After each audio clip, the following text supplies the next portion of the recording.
It is do or die time for the Buffalo Bills this week against the Miami Dolphins. And we thought we were going to get some help this week from the Baltimore Ravens. Unfortunately, we didn't. But we have a couple more games and a couple more chances to have the Bills get into the playoffs. We'll get into this and more right after we hit our intro.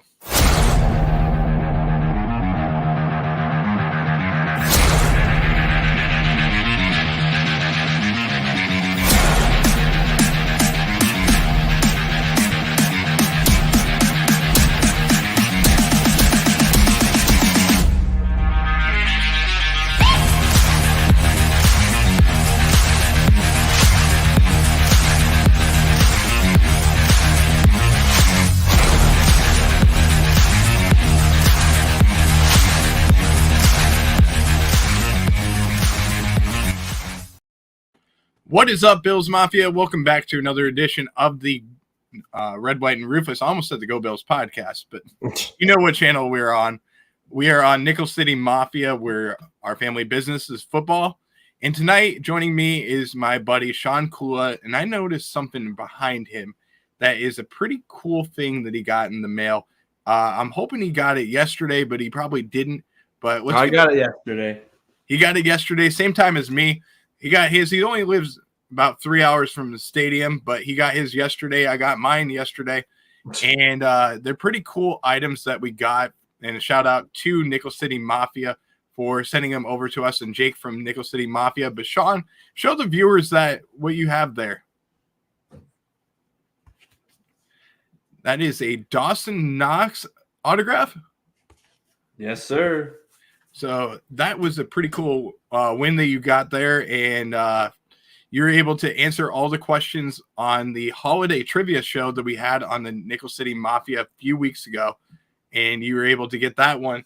I also have it, but I have it in the blue one, so I think that was the one you're probably trying to win, but unfortunately, I got to put it on the screen better. But unfortunately, all right. I won the other one, so we were able to get those. But shout out to Nickel City Mafia for providing all the, number one, the autographs, but also to raise enough money for Cardell and his family. It was an incredible experience that we saw there. But Sean, after the holidays now, we're back to Bills football, back to a normal schedule. We've been off a couple of times throughout the week, but now we're back on our 8:30 schedule, which is great to see. We see a couple people in the chat room that are watching. Don't forget to always go into the comment section and like the video as well. Also, don't forget to subscribe to the video, where you can hit the notification bell to find all of the times that Sean and I are going to be going live, as well as you'll see Mike and Jake and a bunch of other people from the show. But let's get into this matchup that we have between the Dolphins and the Bills, and everything is on the line, which is the title of this show. And it's do or die time for the Buffalo Bills. You're seeing a ton of people come down from Buffalo, and you talked about it, Sean, and you mentioned it.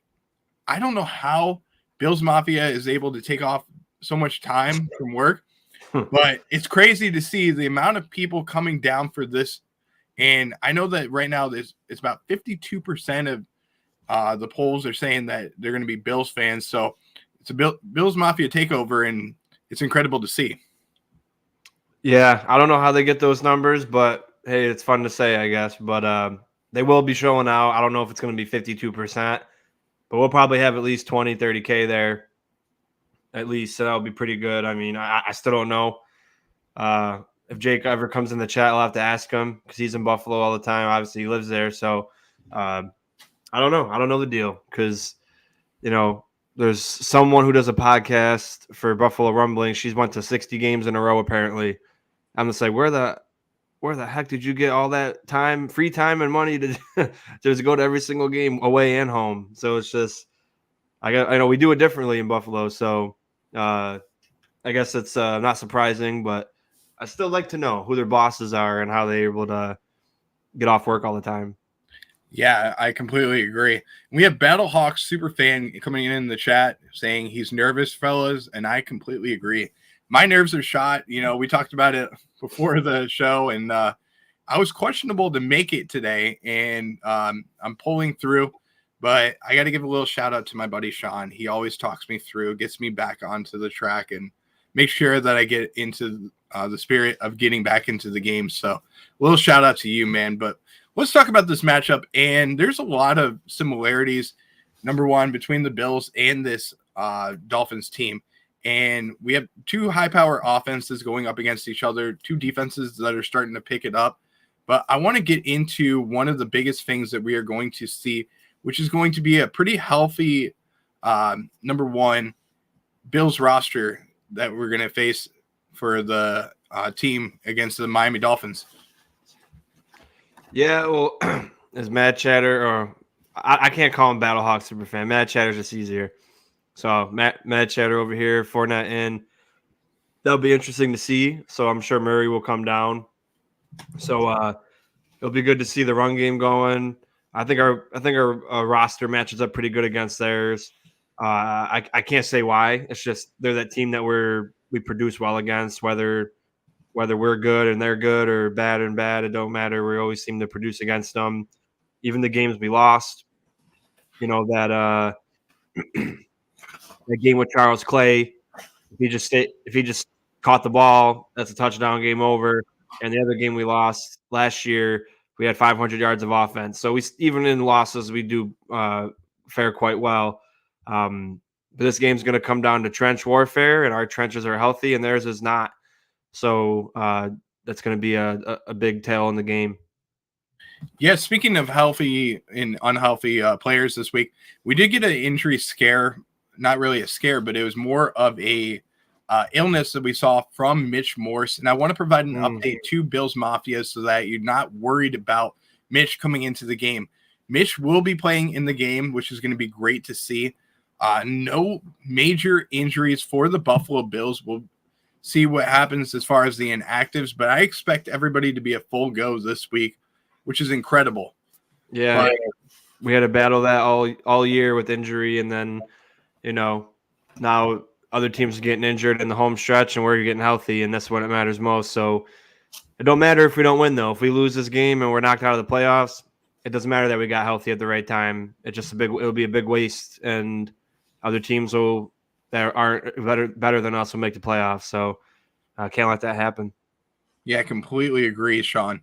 Well, let's get into the number one topic that I want to talk about, which is going to be the Bills' offensive attack. And I think one of the biggest things that we're going to see this week is going to be Leonard Fournette coming into the game.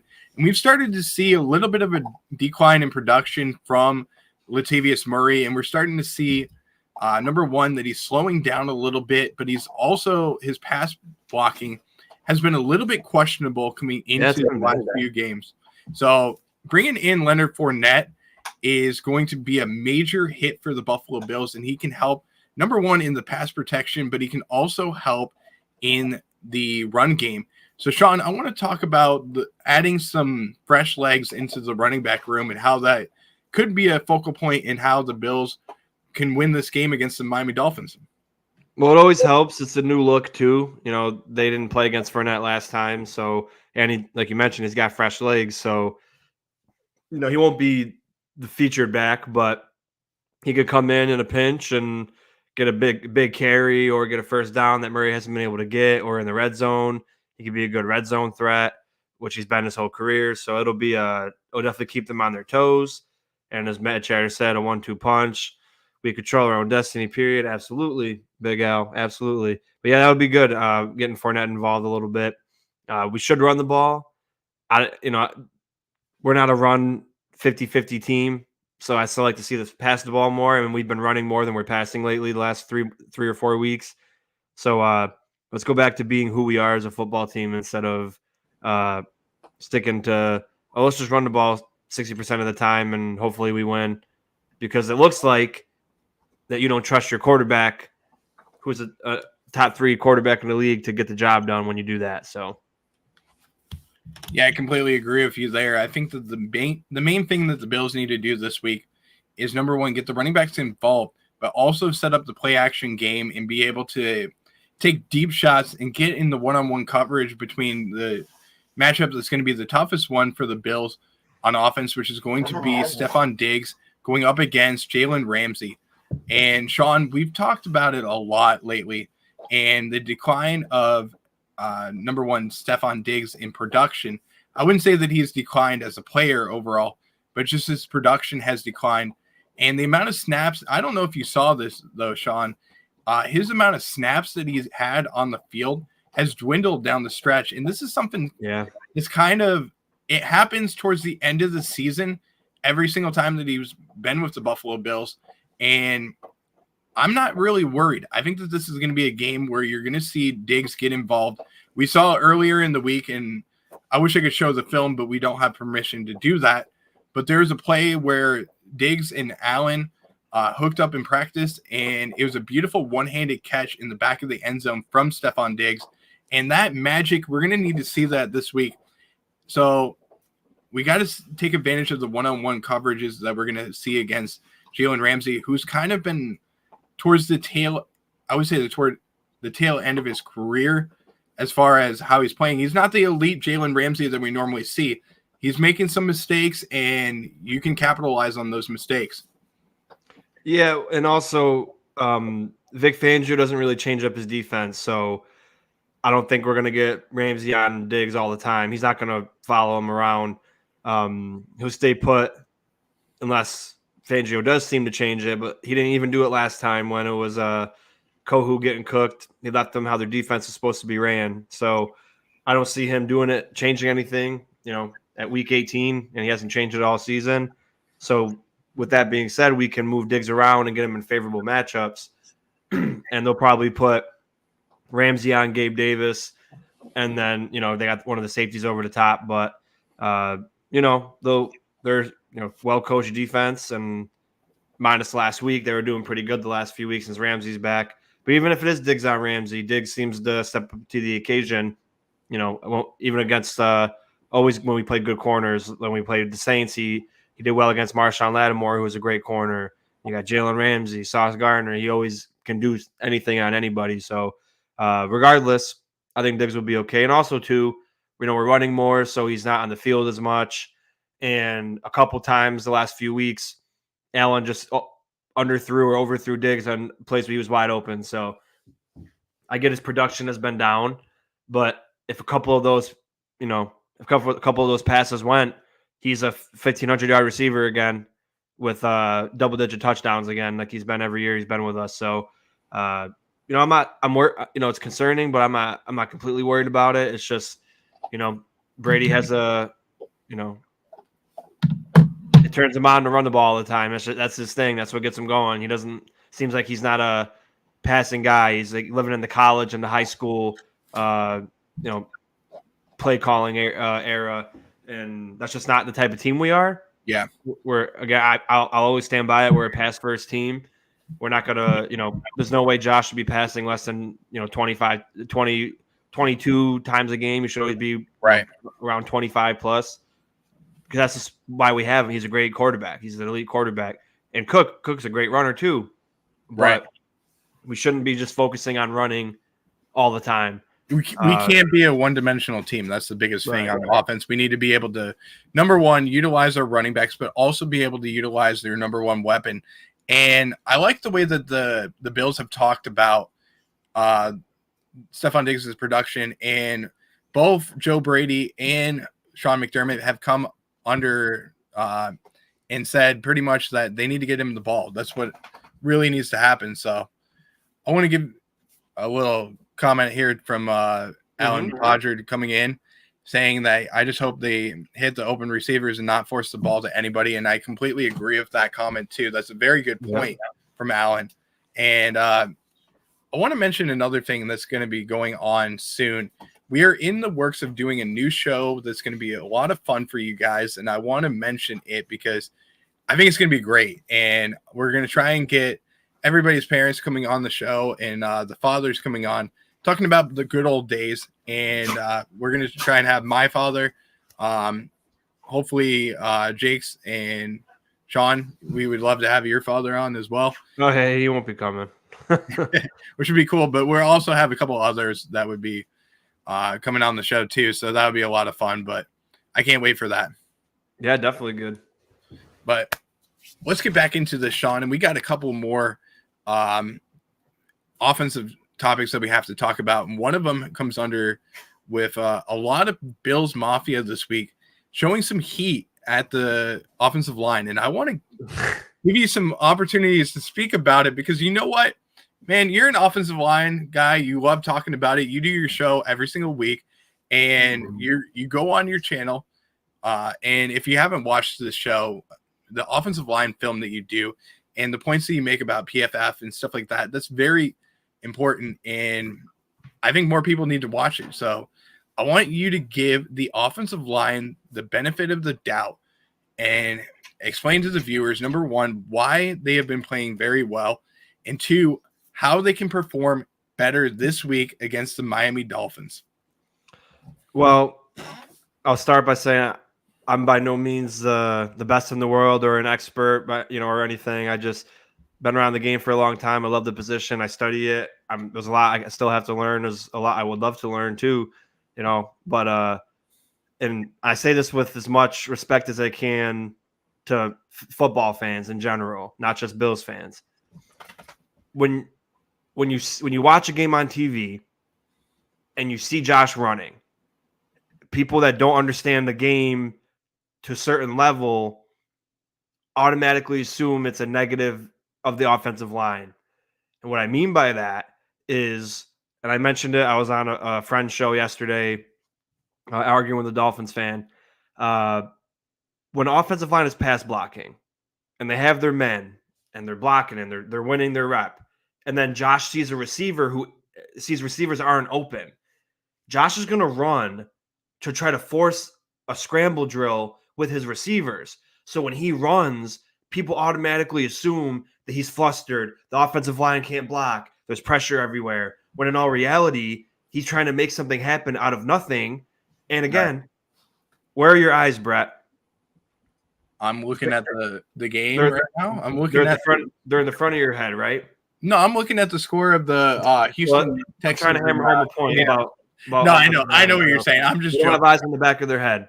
So when they're blocking like this and Josh is running around, a million different directions, they don't see what he's doing, but the defensive line sees what he's doing. So when they're blocking, they're not knowing, oh, Josh is running right towards me. And then they're pushing him to the left, thinking Josh is to the right or to the middle. Right. And then Josh runs right into the guy. That's one thing. That's one thing. Another thing, when everybody's covered and teams send delayed blitzes or they bring an extra man, if the running back can't pick him up, that's the running back's fault. If Josh doesn't call protections properly, that's Josh's fault. There's 5 guys that can only block 5 guys or less. So if you bring 6 guys and each one's one-on-one, or if you got a double team and then the 5th one goes to the running back and then they send a corner on the blitz and Josh gets hit or pressured, that's not the offensive line's fault. Right. And there's so many situations like that, and people expect them to be perfect. They expect them to give 0 pressure, 0 touches, 0 sacks, 0 everything all the time. And it's just, it's not realistic. Even the best offensive lines give up pressures. Last week 2 weeks ago against the Chargers, we give up 2 out of 25. Against the Patriots, we give up 7 out of 30. That's still very good. You can't win every single time. And, it's just people have to understand how bad we were in years past, even last year, right? Even last year, we were putrid. We were ranked almost 30th. We were like 27. Now we were ranked 5th last week. And, hey, stop it. I freaking catch trying to open the door. But yeah, so, and then now we're just, every week it's just like, they're bad. And then nobody elaborates. They just say, oh yeah, they're horrible. Let's move on. Move on. And it's like, but then everyone demands the best from them. And then when they do well, it's just, they never get the praise first. Like when we beat Dallas, the offensive line didn't get the praise first. James Cook did. Yeah. When the offensive line should have got the praise first instead of James Cook. They've been a lot better. Spencer Brown technically has been a lot better. Not technically like, oh yeah, kind of technically as in performing. Deion Dawkins could be an All-Pro this year. Connor McGovern and Osiris Torrance have been outstanding additions. As much as people want to talk bad about McGovern, he's only allowing pressure on 3.8% of his snaps this year, which is the best in his career. And you know where he played before he went to Buffalo? Dallas. And you know what Dallas always has? an elite offensive line. So Yeah. if he's having his best protection year and people still say he's not doing well, I just don't understand. And I could talk about this forever, but they're absolutely improved. Of course, they're going to miss a couple reps here and there, just like wide receivers are going to not get open. Wide receivers are going to drop passes. Josh Allen's going to throw a ball bad. The running back is going to miss a hole. The running back's going to fumble. Everybody makes mistakes, but theirs are looked under a bigger microscope. If they lose 5 times out of 40, oh, they had a bad game. Oh, no, they really didn't. It's just how you look at it has to change. And, I'm not saying they're perfect. Of course, everyone can always be better, but you're seeing it in the games. They're great. And with a quarterback like Josh, as I mentioned, people say, oh, well, he makes them look good. Okay, Jalen Hurts is a mobile quarterback, right? He's been sacked more than Josh. Lamar Jackson's a mobile quarterback, right?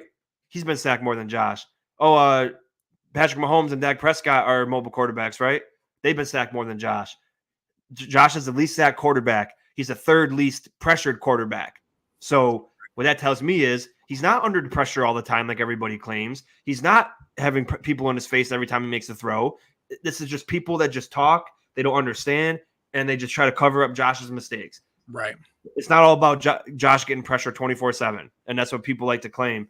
And again, I'm not smarter than anybody else. I don't know. I'm not always right, but I'm passionate about this part. Passionate about everything, but I'm passionate about the offensive line. And I remember how bad things have been. And I always said, as soon as we get a great offensive line, this team can really win something. We finally got the team to do it. We got the offensive line to do it. As a fan base, I'll end the rant here. Let's give them credit they deserve. Let's be behind them. If they make a mistake, they're going to make. I promise you, they're going to make mistakes this game because every game there is for any team. But Philadelphia Eagles and the Baltimore Ravens are top 3. They give up pressures every game. It's a thing. So, let's keep a different perspective and let's give these guys some credit because they're part of the reason why we're even having a chance to make the playoffs here. Yeah, I completely agree with you, Sean. And we saw earlier in the week, we saw a transaction that happened that kind of surprised a lot of people, which was Germain Ifedi being released from the active roster of the Buffalo Bills. He did come back and signed to the practice squad of the team, which I don't know if you even knew that, though. But that shows a lot of confidence, number one, in the Bills and how they feel about how Spencer Brown has played. And we saw earlier in the week that the Bills were trying to go after Lyle Collins, and they brought him in for a visit. He ended up signing with the Dallas Cowboys to their practice squad. But I think it makes the Bills show that they want to improve this offensive line and they are ready for the playoffs because you never know. You could have a guy that goes out and, doesn't play, and that very well could hurt them. Yeah. And, again, we were blessed. We have one more week left of the regular season. We've had the same 5 play the entire year, which is somewhat of a miracle. It's impressive. It's outstanding. And we've seen them grow better week in and week out. Like, again, going back to week 1, their first week against their first test as a unit with two new pieces on there. So Morse, Dawkins, and Brown have to get used to how other people play. Yeah. They were only credited with 2 sacks out of the 5 against the Jets, which their other 3 were credited to Josh for being his own fault. And they did an outstanding job still they were as elite as they can get week 1, the Jets defensive line. And they did a freaking solid job for their first time. Of course, it wasn't perfect, but for their first time as a unit going against the best defensive line in the league, I was pleased. Yeah. I saw the growth from just that 1 week from the last year. I said, okay, let's keep it going. Week 2, outstanding versus the Raiders and Max Crosby. Okay. And I even said week 1, I said, we're going to know about Spencer Brown by week 5. After week 5, you got the Jets, whoever's on the Jets. Then you got Max Crosby, and then you got the Dolphins with Bradley Chubb and all that. And then you had Josh Allen from the Jags. So I said, we're going to know about Spencer Brown by week 6 after week 5. And, he stepped up every week. And sure, he's, everybody loses reps, but he's been completely, 180 from last year. And it's absolutely impressive. And, again, Miami Dolphins defensive line, they still got some pretty good players on there with Zach Seiler, Van Ginkel, and Christian Wilkins, but they're missing their two best pass rushers and Jalen Phillips, and Bradley Chubb. So that's why I say trench warfare is going to be important, because if we can move them, we'll be fine on offense. They're going to bring crazy blitzes, disguise coverages. They're going to bring 7 people to the line, and it's up to Josh and Mitch Morse to figure out who's coming, who's backpedaling. Because then that's when things get screwy for teams. When you got 7 people on the line and you only got 5 offensive linemen, you got to figure out who's coming and who's staying. So it's going to be very important. What's the score of the game? You want to update everybody? Yeah. So it's in the second quarter right now. I was going to update everybody when the first period ended. It's 7-3, and Houston's winning. So I'm trying to stay on board of what's going on in that game. We also saw the Pittsburgh game ended with Pittsburgh winning against the Baltimore Ravens, which kind of hurt the Bills in their playoff chances if they do lose this game, because now we're going to need the Jacksonville Jaguars to lose if Buffalo loses to be able to get into the playoffs. So not the result that we wanted, but we still have a chance at getting into the playoffs, and very slim if we lose this game now. So we're in a do or die situation. That's what we're getting ourselves into. But Sean, let's go over and let's talk about the injury report for the Miami Dolphins. You talked about a couple of players that are going to be inactive for this game in Jalen Phillips and Bradley Chubb. But let's get into another player in Xavier Howard, who is a very good cornerback that's going to be out, which only helps the Buffalo Bills in this situation. And you're also seeing Robert Hunt probably going to miss this game as well, it's looking like. So the Bills, on the other hand, are a healthy team. The Dolphins, a team that's got a lot of injuries. And we saw last week Raheem Mostert played, but it's going to be very slim chances that we're going to see a lot of these good players for the Miami Dolphins come into play. So I think that the advantage goes to Buffalo in that situation, very much so. But it's like we said, it's going to be a tough game. But if the Bills are going to be able to get their offensive line and their defensive line to be able to get to Tua in this game, actually, I'm sorry, let me rephrase that. If they are able to keep Josh, his pocket, healthy, and they're able to get to Tua, that's going to be the key for the Bills winning this game, because I don't want people to get confused that the offensive linemen are going to be out there on defense trying to get to Tua. Yeah. So, but let's get into another offensive topic that we're going to talk about, and this is going to be the wide receivers room besides Stephon Diggs. And I want to talk about something that I saw online that kind of surprised me a little bit. And this was an article from Buffalo Fanatics that they were talking about. And Sean, I don't know if you heard about this topic that they're speaking about, but they mentioned one move that the Buffalo Bills and Brandon Beane made in the offseason that you would take back. And a few of them mentioned not only the signing of Trent Sherfield or Deontay Hardy, but I wanted to mention the wide receivers room and talk about them, because we've started to see a little bit of Trent Sherfield get on the field a little bit more the last couple of weeks. But I want to talk about how they've been playing, number one, Deontay Hardy and Trent Sherfield. But I also want to ask you if you think that the tandem of Diggs and Davis, along with Khalil Shakir, should be the answer going into the playoffs for the 1, 2, and 3 for the Bills. Yeah. Again, I'll say it every time. I've been saying since before the season started. Everyone needs to chill out about Sherfield and Deontay Hardy. Deontay Hardy hasn't played in 2 years, and his best season was 500 yards, and 205 of them came in one game. He's not that good. As much as people try to hype him up to be good, I felt I got sucked in at the last minute because I wanted to be positive, and everybody else was on the train. They're not that good. Sherfield was decent in Miami because he was a true third option. He's not even the fifth option on our team, because you got, in no order, Diggs, Davis, Knox, Kincaid, Cook. That's 5.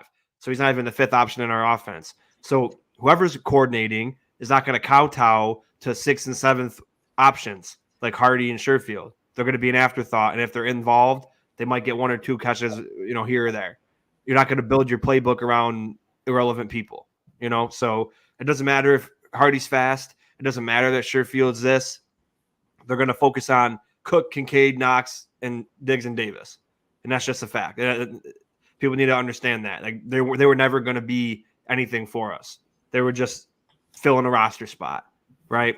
And, they overpaid for both. And, I like them both. They both made some decent plays for us this year.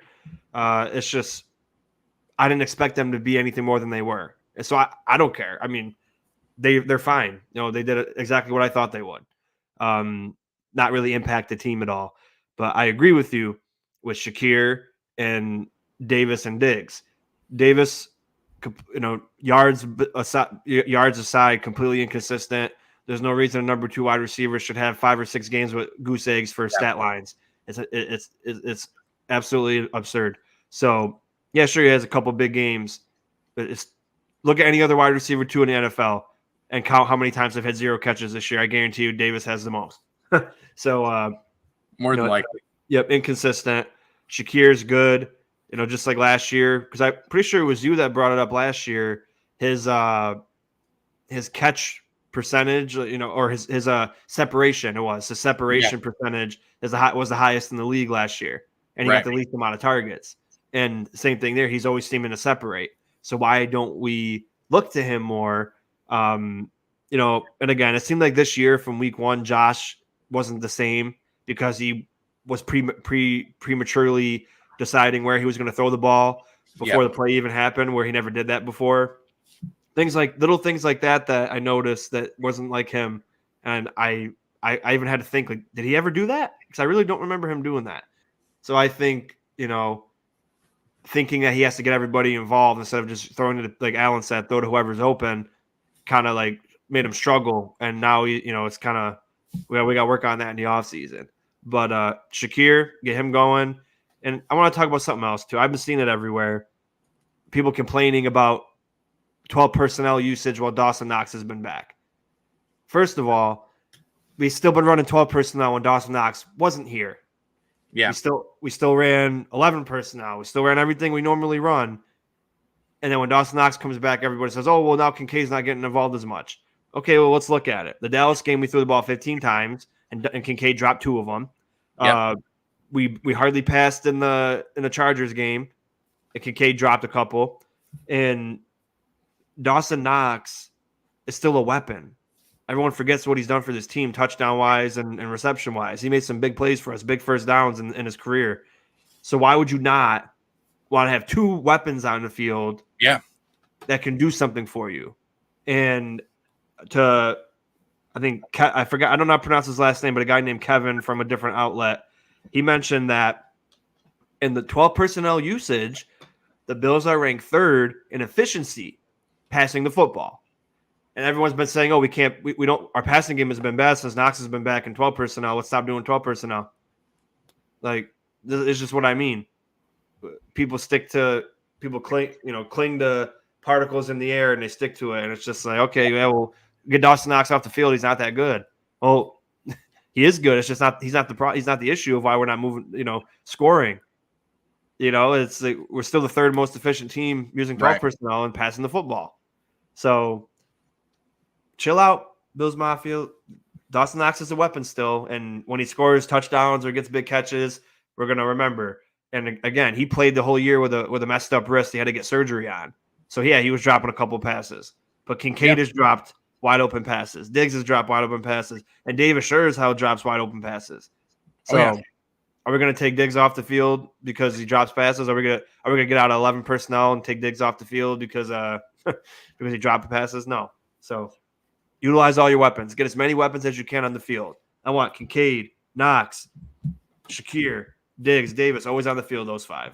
Whenever you can get them on. 4 or 5 of them at a time, whatever. Let's get them on the field. Yeah, completely agree with you, Sean.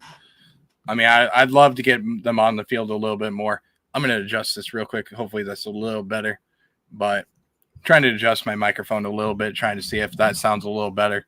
I had a comment come in that said that the microphone was a little too far away from me and I needed to move it. So I'm hoping that makes it better. But Sean, no, I completely agree with you there. And I think that there's a lot that the Bills can do to get the wide receivers in a better situation, and that's one of them has to be getting number one Shakir and Diggs involved a little bit more in the offense. But let's move to the other side of the ball and let's talk about the defense, because I know we have about probably 25 more minutes before we have a couple special guests that are going to be coming onto the show. So I want to hopefully, yeah, I got to reach out to them again. I think they'll be here. I'm hoping that they're going to be on the show because we got a couple of Miami Dolphins fans that are going to be coming on the show. Now, let me talk to the viewers that are on here right now and say that this is going to be a completely we're not going to be crap talking to anybody. We're not going to be using bragging rights or anything like that. Okay, maybe we will a little bit because we saw earlier in the week. Too close to game time. We got to let it play out. No, we saw earlier in the week. I don't know if you saw it, Sean, but you saw Hard Rock, the casino. They showed their true colors and said that the Miami Dolphins are going to win the AFC Championship.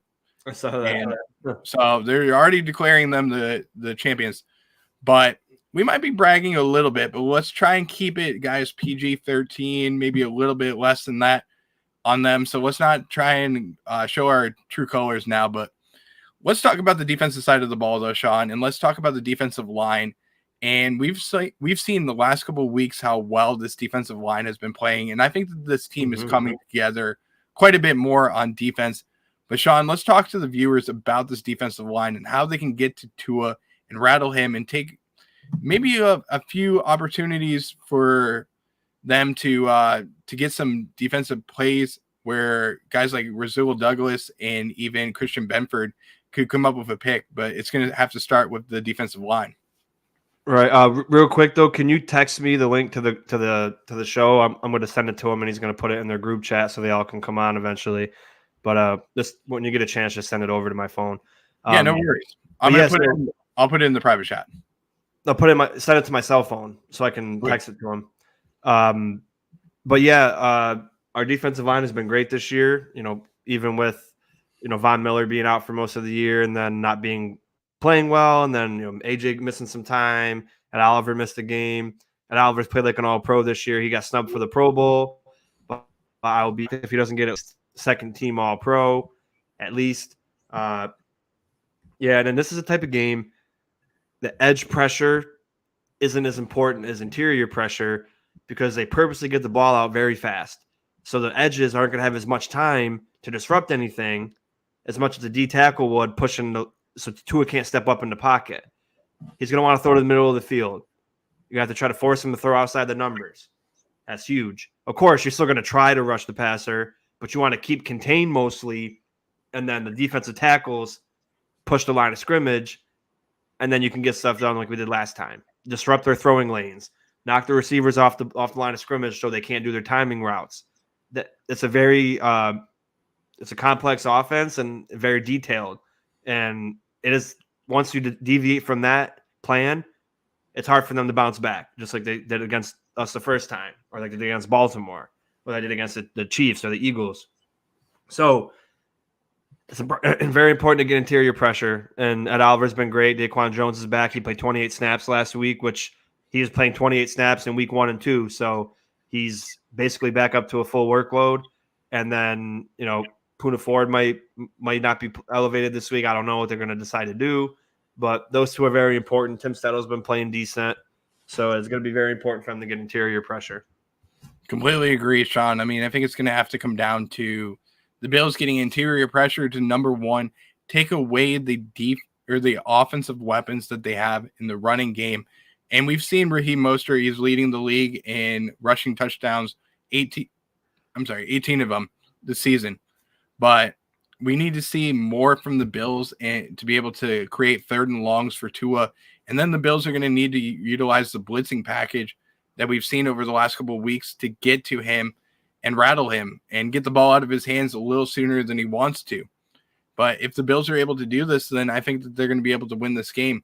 But if you start to see big runs in the run game from the Miami Dolphins, that's going to be a telling point for how the Bills can lose this game, because what happens is the Dolphins utilize the run game, and then they set up the play action to guys like Jalen Waddle, who will not be playing in this game, and Tyreek Hill. Absolutely. But let's get into the second part of this show in the defensive line, or I'm sorry, the defense. And let's talk about a man that is having by far his best season. And it's only his first season being on the defense of the Buffalo Bills. Let's talk about Terrell Bernard and how he got snubbed from the Pro Bowl. And he has 134 tackles overall this season, taking command of the defense completely. And he is somebody that, especially after Matt Milano went out, he has picked up his game and really become the focal point of this defense. And Sean, I got to say this: if he doesn't get an All-Pro nomination, then I'm going to be pretty upset. Yeah, definitely. So it's going to be funny when we have more All Pros than we did Pro Bowlers this year. It's gonna be interesting. I don't know how it ends up happening that way, but it just shows how much it's cool to get Pro Bowl selections. But it's also somewhat of it comes with that doesn't make sense all the time, So I'm proud of our two guys that made it. They both deserve it, but there's a lot of people that deserved it on our team that didn't get it. Again, I think Dawkins has a chance to be an All Pro too. I think Allen's got a chance to be at least a second team All Pro because of his touchdowns and everything. I think Oliver and Bernard have a shot at being a first team All Pro. I think Douglas has an opportunity to be an All Pro. So we'll see. But absolutely, Bernard's the first player since '91 to have over 100 tackles, 3 or more interceptions, 3 or more fumble recoveries, and six or more sacks. And this is his first full year as a starter, this is absolutely incredible that he's been playing this well. First couple of weeks he was just getting in under his legs, and then he went out and proved everybody wrong. I didn't have an opinion of him because I was like, I don't know about him. Let's see. And then no training camp, and he came out and balled. So, absolutely great addition to have him. Great 3rd round pick turned out to be. Now imagine him next year with Milano. Yeah, them both together. That's going to be a crazy tandem, and this defense is going to be crazy. But yeah, he's been outstanding. Bernard Dotson. I want to say Birdson. Dotson is quietly having a decent year. I mean, none of us expected much from him. He's gotten better in coverage. He's way better in run defense even than he was last year, that was a strong suit. Yeah. And he's all over the place. So, he's really buying into this defense and doing well. And then again, can't be more happy with how they stepped up after again losing Edmonds, which I didn't care about, and I didn't think it was going to be a big deal, which a lot of people try saying it was, and his replacement's way better. And then after losing a guy like Milano, I'm still like I was telling Mike the other day, I don't feel right anymore watching football. Since Milano got hurt, I feel like a part of me is missing. He's one of my favorite players. So ever since he's been down, it's kind of just disappointing. So they've answered the bell for sure. Yeah. And let's get into the Pro Bowlers for the Buffalo Bills. And I want to say something real funny because it's a funny story. And we talked earlier about our dads coming onto the shows and doing a show. And I think this is probably the funniest story I'll ever tell about football. My dad, when he first started watching football, and he didn't understand what the Pro Bowl games was. He heard the term Pro Bowl, and he's like, oh, this player is a Pro Bowler. He's a Pro Bowler. He's a Pro Bowler. He thought that meant that they actually were Pro Bowlers. Like they actually go out and they bowl, and they're dual athletes. So he thought that that's what the term was. So he's like, what the hell is this Pro Bowl games? Like, I don't understand what it is.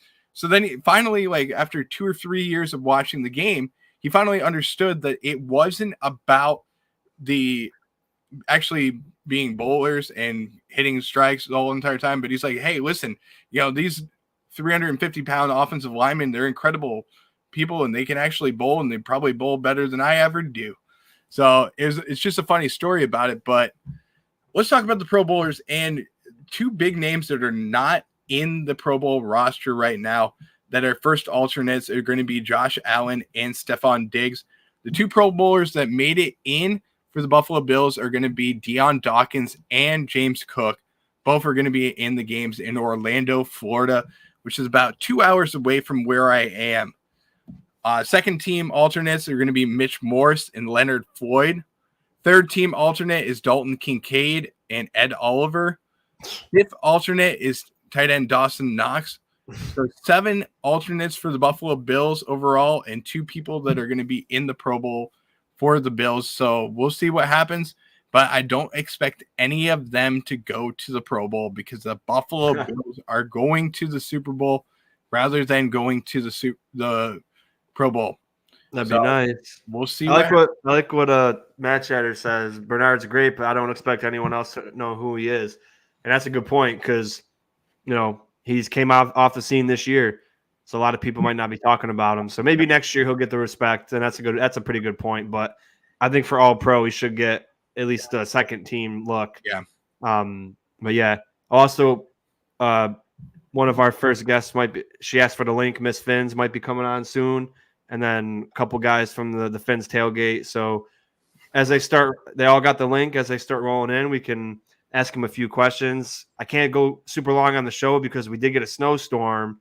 I shoveled once, but then the plow will be coming and it's still snowing. So, eventually after maybe an hour, 15 minutes, I'll have to go, not an hour more, but at the hour 15-minute mark, I'll have to probably go shovel again. It's one of those snowstorms. I don't know how it is in Buffalo right now, Big Al, but we're gonna get they said 0 to 100 inches. So obviously it's a joke. I'm not gonna really get 100, but the last time I shoveled, I think we had about 6 inches already. So wow. And the worst part about shoveling is I do the bottom of my driveway, and I look in the road, and the road hasn't been plowed yet. And when the plows go on my road, they always turn right onto it and push the road into my driveway. They don't go down the other way and push it into my neighbor's driveway. They always do it to mine. So I can shovel it all night, and then I'll look outside. Then I got 3 feet of snow on the bottom of my driveway from them pushing it from the road. I'm like, can't you switch it up and go to his way this year and put the plow down on his road, on his driveway, so I don't got to do all the hard work? But hey, it is what it is. I'll tell you this much: you want to have it easy. What do we have today? I don't know if you saw it in Florida, what we had today, but we had rain today. And that is our considered our snowstorm. We had about maybe an inch and a half of rain that we had today. Only makes the well better down here. I do have a system on the back of the well where it is probably the most purified water that you could possibly ever have. And it's better than drinking like regular Zephyr Hills or any other brands like that we have. We do have Miss Finns coming into the show. We'll bring Miss Finns on board as well. Joining us is Finns. What's up, guys? How you doing? Well, thank you for coming in. And we also have Shake Money coming in as well. Oh, Shake Money too? What's good?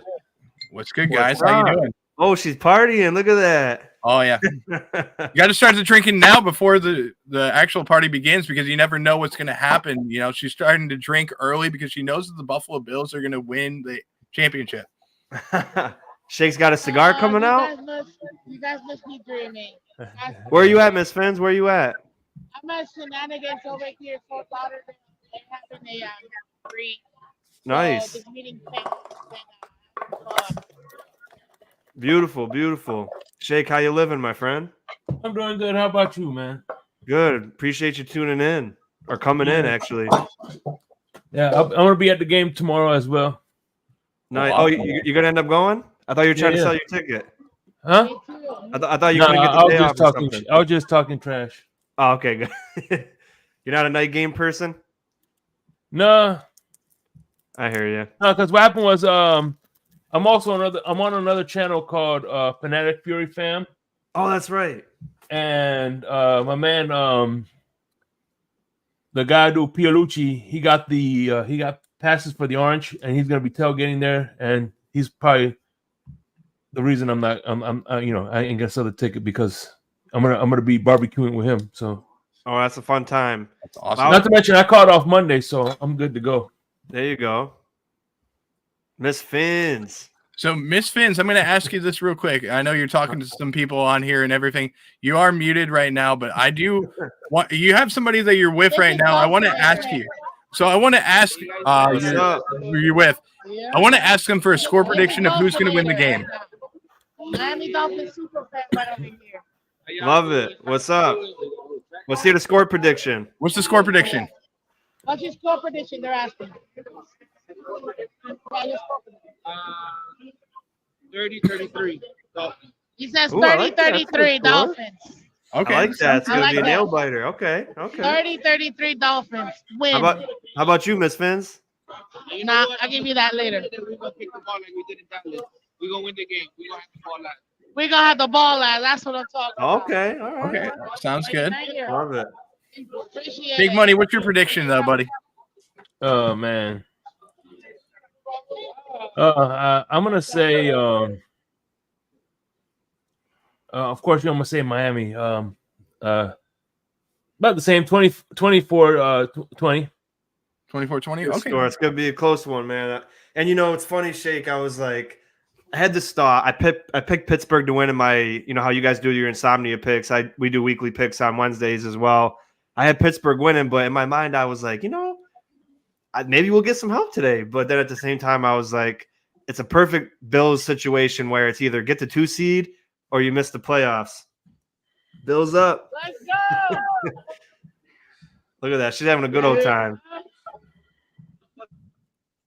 That's fun. These are Bills fans right there. Bills up, baby. Oh man. It's Dolphins So are you versus from Bills. Buffalo, Brett? Yeah. I am not actually. My family is from Buffalo. They're from the outskirts, but I actually live in Florida. I'm a Florida boy, but I'm on the other coast. I'm on the Gulf Coast of Florida. So am I. So I'm near Sarasota, Florida. Yeah, me too. Oh, really? Oh, sweet, man.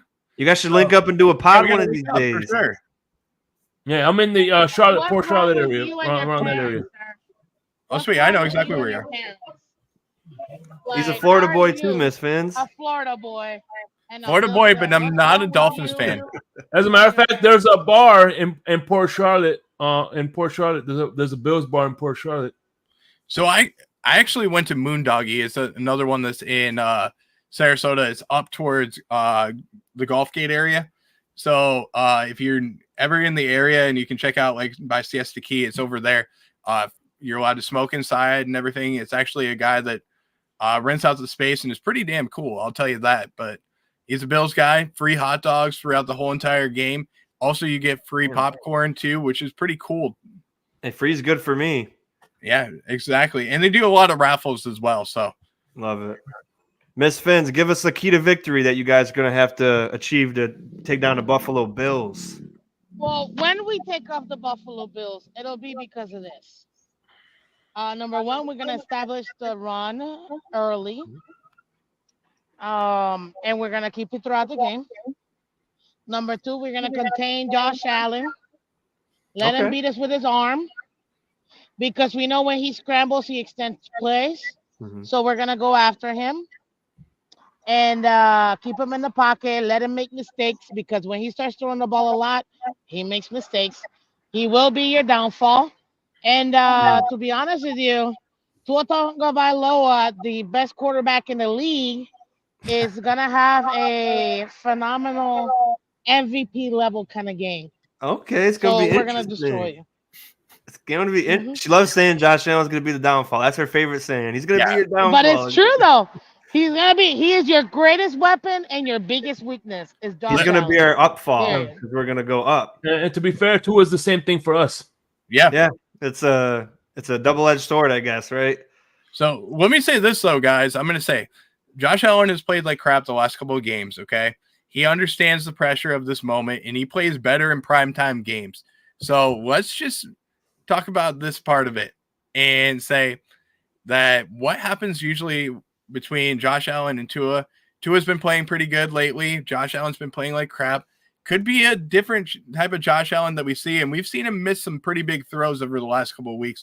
So Yeah. I think that this is going to be a very fun matchup. A lot of fireworks on the field from both sides of the ball, and we'll see what happens though. But it's going to be a fun one to watch for sure, and we'll see what color the fireworks are going to be after the show. But I have a feeling Aqua and orange. Aqua and orange. I have a feeling it's going to be red I have and the blue. same feeling as you. I have Yeah. the same feeling as you. Aqua and orange. No, I love it's going it. to be red and blue. I love it. Shake, gonna let be me red ask and you. blue. Let me ask And you, you know what's Shake. funny is Oh, go ahead. I think me and the people in the middle are kind of like in the middle, and the people on the ends are on the ends. You know what I'm saying? They're way on the other side, and we're just right in the middle. Yeah, I set it up on purpose like this. Let me ask you, Shake, what are the chances you think that this becomes not an offensive game, but a defensive game where it's I know it's going to be a defensive game. Yeah, because same. at the end of the day, look, we have Big Fangio. I think I know we're going to contain the running game. So, and hopefully, the Big Fangio decides to make Ramsey shadow Diggs. So maybe the other guys have to, like Kincaid and the other guys have to, step up their game a little bit. But I think it's going to be a defensive game.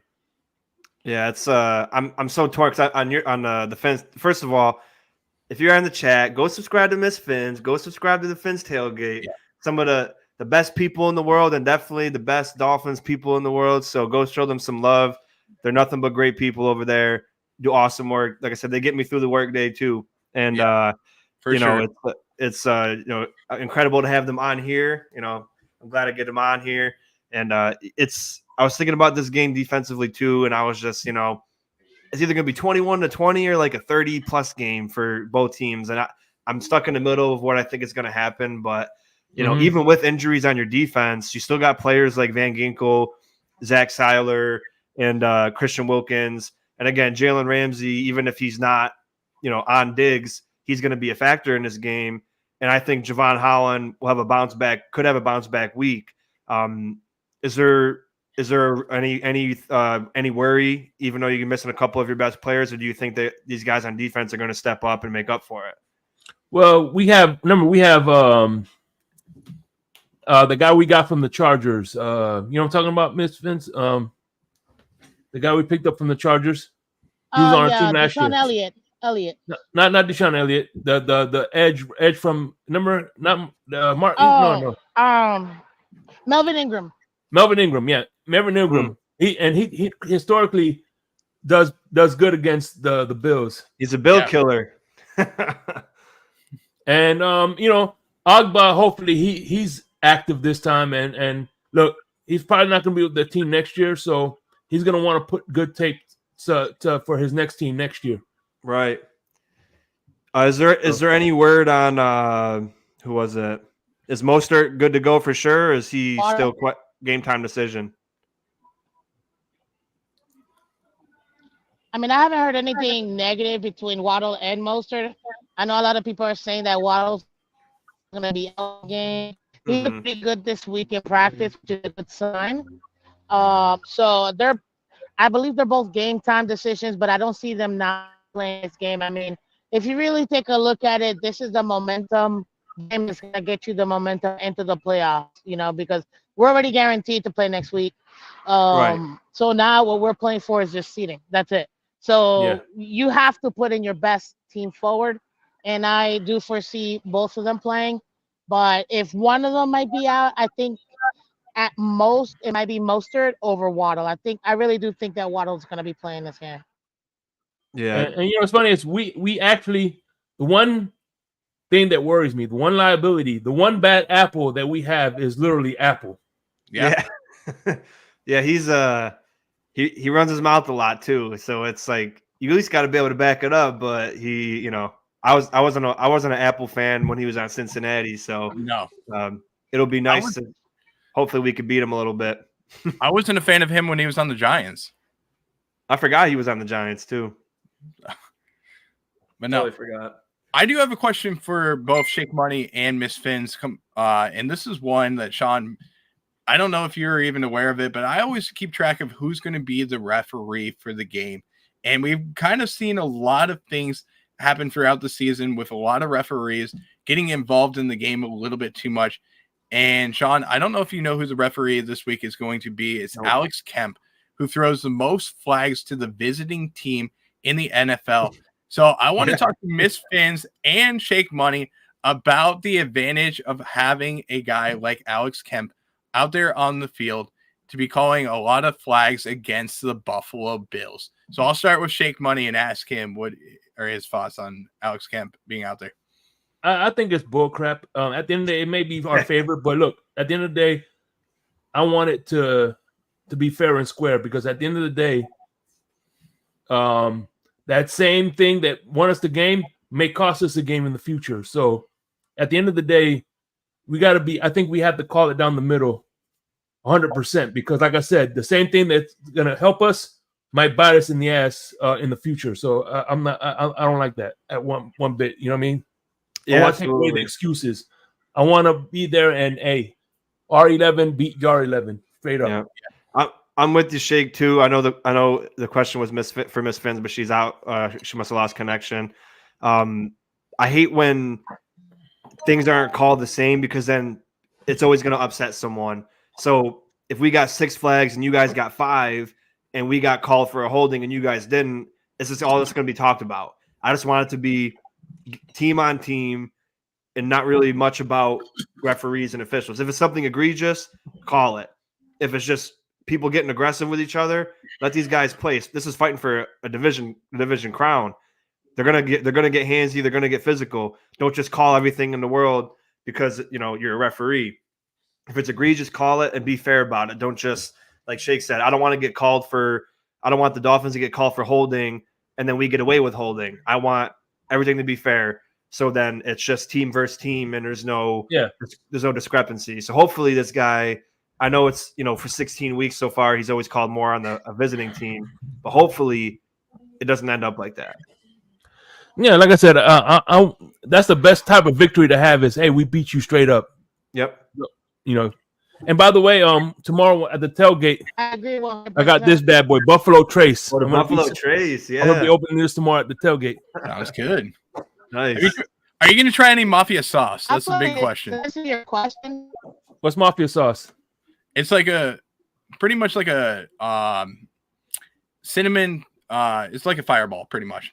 So I'm not a fireball guy. Yeah, it's pretty much the same thing. I've tried it a couple times. It's pretty good. I had it when I was in New York, and it's like if I drink cinnamon whiskey, I'm drinking Jack Fire. This is the best cinnamon whiskey in my opinion. I do like it. I mix this with the apple pie moonshine, cinnamon apple pie. Ooh. Yeah, on cold days that thing will warm me right up. Hey, I'll tell you this much right now: that Jake Podger, if he's listening to the podcast, he will be happy to hear about that, and he'll definitely give you some recommendations of what to have. But he loves his bourbons. So, I'm a cognac rum guy. Yeah, not bad. Pretty cool. So, Shake Money, I got to ask you this though, because we don't know a lot about you. A lot of people on the Nickel City Mafia platform might not know a lot about you. Let's talk about how you became a Miami Dolphins fan, and where did that start? Are you from Miami, or I know you said you're in Sarasota. I was born and raised down the street from the stadium in Carroll City. I was born and raised in Carroll City. And I'm like a default, I'm like one of those guys with the default settings. You know what I mean? Everything Miami except for the Hurricanes. I can't stand the Hurricanes. I'm a Gator man. I'm a Florida Gator. I think that's the funniest thing is like you guys are all from Florida, but you like either Florida State, the Gators, the Hurricanes, and everybody's different. It's pretty funny. Hey, I'll tell you, my favorite team is a school that you probably never even heard of. And they don't even have a football team. So, I mean, it's kind of crazy to think about, but I'm a Florida Gulf Coast Eagle. I mean, that's where I went to school. I went down to Fort Myers. I was there for 4 years. Met my beautiful wife who she was down there. She's 2 years younger than me, but I met her down there. And I had a great time. And we ended up beating the Florida Atlantic basketball team just a couple of days ago. And they had their first top 10 win of their career, and they went to the Sweet 16 10 years ago. Hopefully they can do that this year and get back into it. FAU made it to the Final Four, wasn't it? Too? That's the Final Four, but FGC made it to the Sweet 16 as the number 15 seed. Yeah, but so anyway, listen, I was anti-Dolphins for a while, and then my brother-in-law kind of made me a Dolphin fan, so I was kind of a casual. And then this man right here, Brian Cox. Oh yeah, is what made me a diehard fan, and it's the reason why Buffalo is the team I hate the most. Oh, you hate us the most? I didn't know that. So there's 3 teams that are on the teams that I can't stand the most: the Bills, the Miami Hurricanes, and the New York Knicks. You know, I'm with you. I'm with you on the Knicks, but I will say Brett first, and to everybody else in the chat. As much as Shake Money hates the Bills, he's an awesome ass dude. He brings Bills fans on his platform all the time, lets them say whatever they want, and he's such a good dude, such a good sport. Same with Miss Finns. I'm sure she hates the Bills too, but these two especially, you know, more than welcome to all fan bases, especially Bills fans, and you know. Even though they're the enemy this week, this is hate week. It's so hard to hate these two, man. Like I know it is, but Miss Fans, are you going to keep losing connection? Michael K is I consider a friend. We call each other. You know, we text each other. Growing up, I had a lot of good friends that were Bills fans, so that's what kind of pushed me into the hate of the Bills because me and we would talk trash to each other all the time. Hey, listen, I'll tell you this: I can talk a lot of trash to you, but you know what? You're pretty stand-up guy. Trust me, I could bring it too, man. So yeah, it is. We're gonna keep it a little bit there. I'm gonna try and give you a little bit of close to game time because it always comes back to bite you. So I'm like Saturday night, no trash talk for me tonight because it'll come back to bite me. But hey, listen, I'm just trying to see if he can handle it. That's the biggest thing. He can handle it. He's trust me, I can match. I can match the energy. Yeah, he does. Hey, if you haven't gone over to the Fence Tailgate and watched their live panels, man, it's just wow, it's insane. It's so fun. It's like they got to start charging freaking Netflix subscription. Yeah, one thing you learn by doing YouTube is you got to have thick skin. Yeah, you do. People are gonna love you. People are gonna hate you no matter what. So listen, I also know when to be respect. Listen, I'm on your guys' platform and. Sean, I consider him a friend, and you know, I'm in peace now. But you know, hey, if you want to bring the smoke, I'll bring the smoke. But at the same time, like I said, we just want to talk football. Hey, we could do that too, man. Hey, listen, but like I said, man, this is my favorite Dolphin of all time.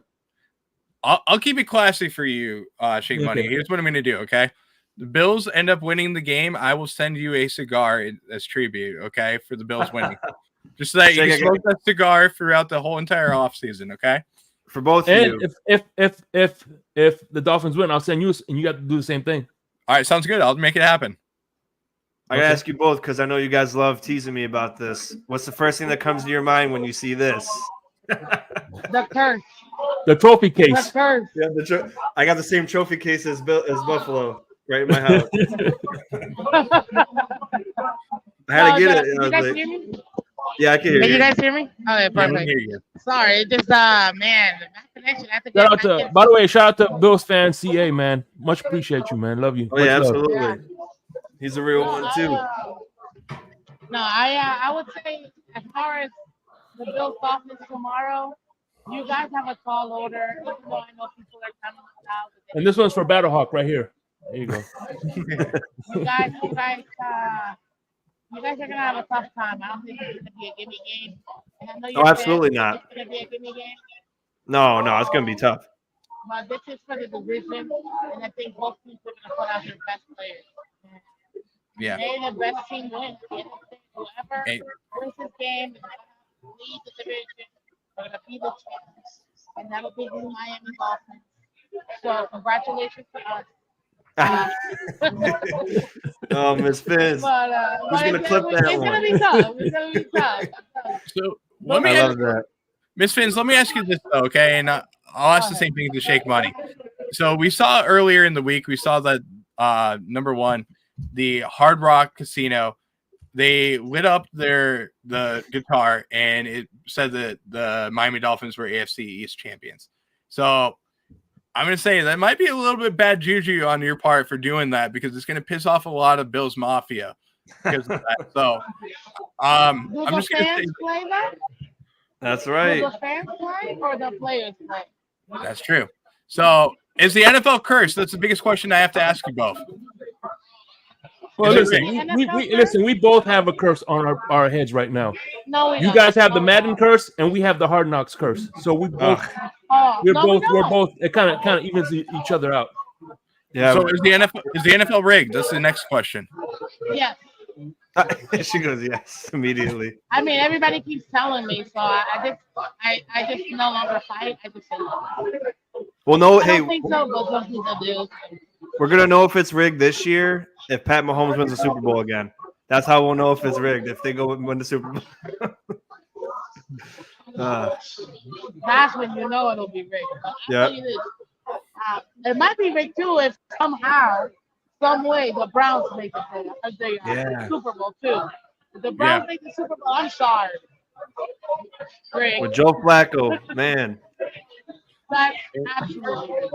No, listen, I'll say it's rigged if Mason Rudolph is the starting quarterback in the Super Bowl. No, actually, you know, will be kind of cool if it's the Browns and the Lions, two teams that never won a Super Bowl. Hey, what about us, Shake? We didn't win a That would Super be Bowl pretty either. cool. We don't care about Again, that. like I said, the Browns and the Lions. Man, that would be cool though. That would be cool though because they were some of the worst teams in the NFL like 5 years, 6 years ago, and going from that to playing the Super Bowl, that'd be a fun one to watch because I don't hate either team. You know what I mean? Like Yeah. I hate the Chiefs, and I don't like the Eagles or the Niners. So if it's Chiefs Niners, I'm gonna be like, oh, this stinks. I hate watching both these teams. But if it's freaking Lions and Browns, I'll be like, okay, you know, let's see. Dan Campbell. Yeah, actually, I'll be rooting for the Lions because I think Dan Campbell should have been the head coach for the Dolphins instead of Adam Gase. Yeah, Adam Gase was horrible. I agree. Hey, listen, I'll talk about. I'll tell you this real quick, guys. The way that it's set up, this has to be one of the most dramatic seasons I've ever. Yeah. I mean, Insane. from the AFC being a powerhouse to half the starting quarterbacks on IR to having backups playing like they're starters. I mean, it's just been such an up and down, season that I think this is geared up to be an even more crazy. Oh yeah. It's wide open for anybody to win. It's like the perfect time to win a Super Bowl. It is. Yeah. It is. So when we do, and we host another Lombardi, you guys can watch and celebrate with us. You know, at least I will the celebrate. AFC If you guys did will win, I be would celebrate with y'all. represented, you know? For the first We'll time in represent 52 them. years. Yeah. But you got to promise, better Miss than- Vince. Better than in 52 years and never. Yep, that's true. You got to promise though. If we win, you got to come on our channels and celebrate with us too. Just like Yeah. I No, would do- actually, if y'all win, I'm gonna be Brett knows what this is. The Skyway Bridge. I'm gonna be jumping off that. I don't know. I might jump through a table though. I'm not gonna lie. I might jump through a table. Okay. And they ended I'll up join putting you. those suicide nets over the side of the Skyway Bridge now, so I don't know if you're going to be able to fit it. We got to call the police ahead of time. Make sure they're on ready to Yeah. go. Yeah, you're going to have to use some. You're gonna have to get some nice knives and everything, and be able to cut through that. But Yeah. no, I mean, listen, I'm gonna say this. I'm gonna keep it peace. I'm gonna keep it sweet and everything. I'm gonna say a lot of respect to you guys for being on the show. Number one, and we can talk crap back and forth, but for people to come on the show and actually talk crap, but also I'll say this: you're good people too. That's the other thing. So, But also, I'm keeping it realistic, man. Look, it's any given Sunday for a reason, man. Yeah. Fact. Sure. That's the best part. Is just like, it's fun to banter with other fan bases, but when you can have conversations as different fan bases and say, this is good things that we got, this is bad things we got, this is how you guys can beat us, this is how we can beat you. That's what's fun about it, is because people watching get that perspective of, oh, well, they think this about our team, and we think that about their team, and it brings a good dynamic. And like I said, I'm glad you guys came up here tonight. I hope you have a good time celebrating, Miss Fans. You better not be driving home. You better get a ride. No, I'm good. I'll be safe, but I will tell you this. One thing that I do appreciate it. First of all, gentlemen, thank you for having me. I appreciate it so much. It's definitely an honor and a pleasure to be up here with you guys. But one thing that I will say is, and I'm honest with my fans. Listen, we absolutely can lose at some point. But that doesn't mean I don't think our team can't win. You know what I mean? That's right. So I can be super homerish, trust me, but I am a football fan overall, and I know based on the matchup that absolutely, like Shake Money said, it's any given Sunday. You know what I mean? Whoever contributes the most will get that second seed in the championship. That's what we gotta have, and it's gonna be a great game, and I can't wait to see it. I'm gonna be there, so if you guys are gonna be out there, come check out Miss Pins. I'm telling you, it's gonna be a lot of fun, and it's gonna be a night to remember. That's for sure. Good Yeah. or bad, I'm gonna be crying either way. Yeah, We it's win, gonna I'm be gonna be crazy. crying. We lose, I'm gonna be crying too. So Yeah, Yeah, Yeah. it's completely gonna be agree. crazy. Yeah. I'll say And this that's what Hennessy's for. You win, you That's celebrate. right. You drink to celebrate. If you drink, you drink to numb yourself. I hear ya. exactly. And I'll say this, guys. Though, number one, I wish you guys all the best on Sunday. You know, best wishes. Good luck. You know, I hope you guys play well every Yeah. other week except for against the Buffalo Bills. That's all course. that matters. So, yeah, I can't root for you guys, but you know, I wish you all the best every other Sunday besides against us. So, you know, Yeah, I'll real be- quick again, everybody in the chat, go subscribe to Miss Fins. Go subscribe to the Fins Tailgate. We will. I mean, I don't know if we could do it right this second, but we're gonna put their links in the chat, and then you guys go subscribe to them, show them some love, and keep watching, showing them love, pop in their chats, comment for them. They always engage with everybody. So you know, Yep. Miss Fins goes live Monday through Friday, 8 in the morning. And the Fins Tailgate, they got like shows every single day, night, 3 in the morning. If you can't sleep, they got Insomnia. You know, what days are those again, Shake? Well, Insomnia tonight. I got my man Ty blessed. We're going 3. We did the show yesterday, but it's going to be airing at 3:00 this morning. Right. So yeah, they got 3:00 in the morning shows. They got their Friday free for all panels. They got shows like I said, every day I'm tuning in, listening. So go show them some love. We'll get their names in the chat here. And then any final thoughts, Miss Fins and Shake? it's gonna be a lot of fun. I'll tell you this. Listen, we're all excited already. We're already partying. Celebrating this championship is gonna be great tomorrow. And I wholeheartedly believe that our team has everything. Next man up mentality. Whoever's available will play. And we just gotta go out and finish it on top. You know. And good luck to your fans. May they not get injured while they go through this. Hey, if y'all at the tailgate, just come by and say what's up, man. You know, I'll pour you a glass of Buffalo Trace. That's Yeah, a you good can man find right us. there. I'll be at East 12. East 12 and East 3. Yes, East that's where I'm 12, gonna be at too. Go see I'm Miss gonna be at Fins and the Fins Tailgate at East 12. If you're You gonna be gonna in be there, Miami. Brett, too, or no? What's that? You're on mute, Brett. Thank you, guys. No, I won't be at the game, unfortunately. It's about a 3.5 hour drive for me. Sean and I were supposed to link up. We were actually supposed to be at the Airbnb tonight, and unfortunately, Sean couldn't go. I can't go, and it's sad. But next year, we're going to make an emphasis for the two of us, along with Jake and Mike, to be able to go to a show together.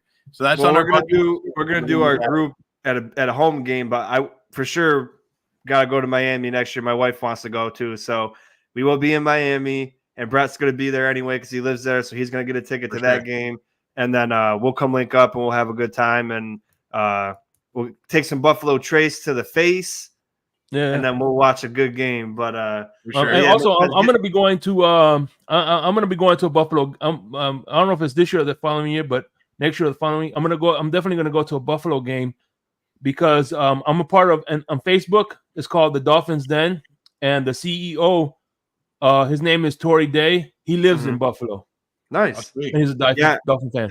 You definitely got to go, and then our friend Jake, who's a part of the Nickel City Mafia channel that we're on right now, he lives in Buffalo, so he could show you around this amazing wing places, dude. You're gonna freaking, if you never had before, it's out of this world.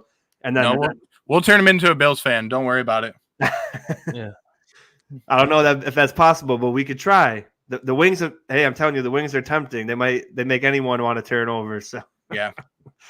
But yeah, Miss Fins, I just want to say, get all that celebrating out tonight because tomorrow it's gonna be Bills up. Part 2, baby. Part 2. Fins up. Fins up, baby. Ladies and gentlemen, have a great night. Yeah, you too. Good night, man. You good? Appreciate God y'all. bless you, guy. Appreciate you, man. Peace. Peace out. See you later. Well, Did Sean, did you drop both of their links in the chat? I did not actually. Hey, how do I go to your what's the link to your what's the name of your channel? I'm gonna hop on live. I'm not gotta make sure I'm subscribed. Yeah, no worries. It's Nickel City Mafia. We're still live though, guys, just so you know. So it's Nickel City Mafia is the channel that we are on right now. You can find it on YouTube as well as Instagram and Facebook. Got a bunch of different channels that we are on.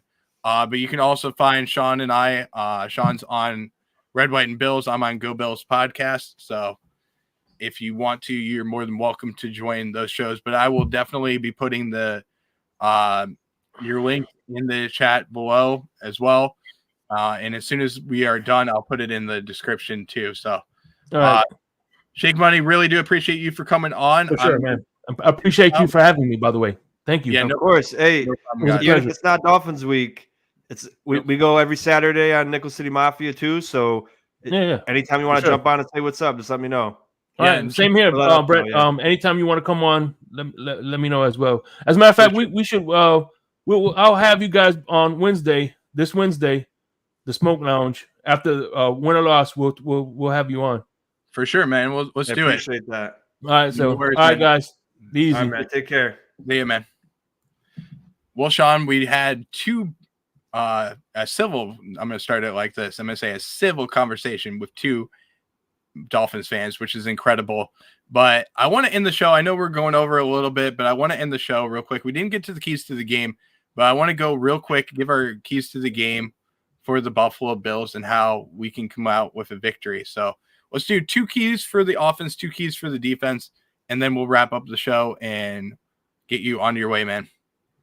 Yeah, I gotta go shovel, I guess. But yeah, offense, we gotta, win up front. It always starts with that, and then other players got to step up.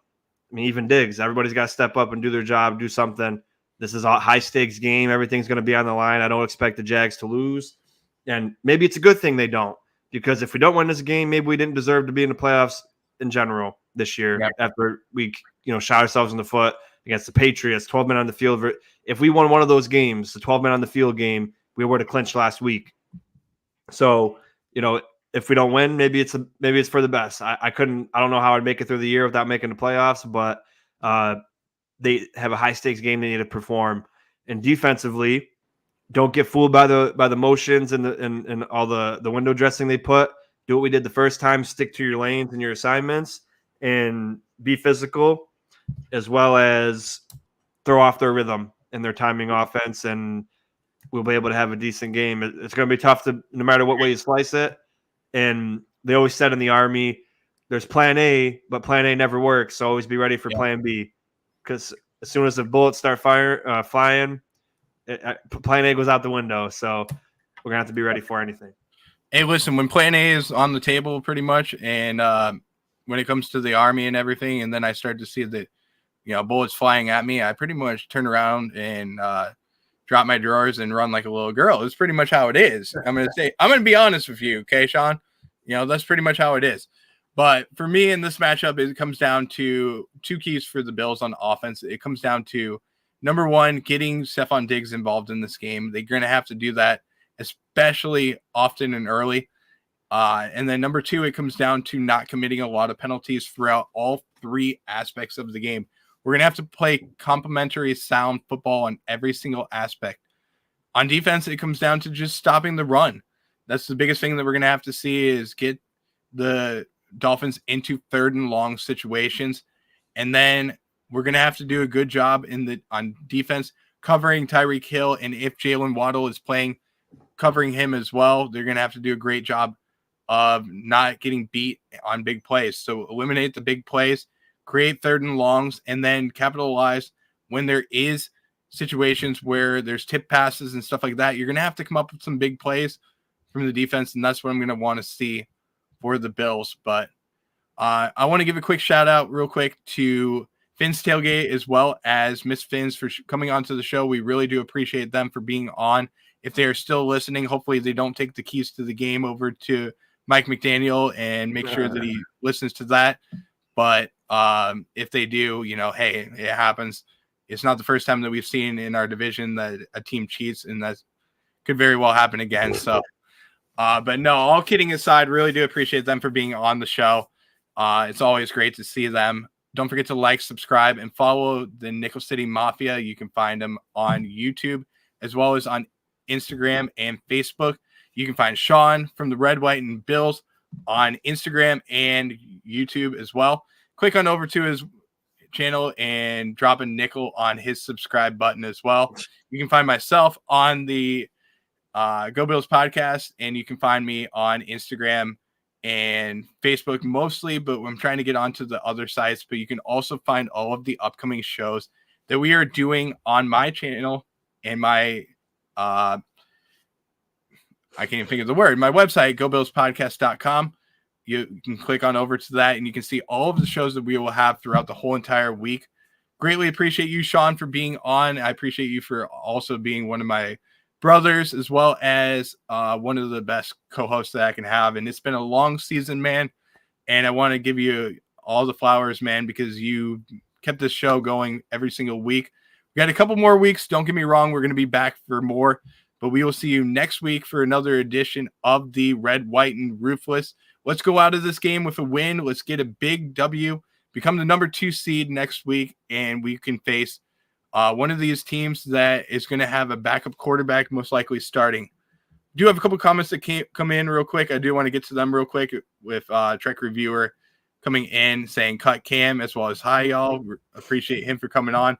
Always got to keep that cut Cam consideration going at the hour and 26-minute mark. But Sean, really do appreciate you, man. We will see you back next week, Saturday, 8:30 p.m. for another edition of the Red, White, and Ruthless. Until then, go Bills. Go Bills.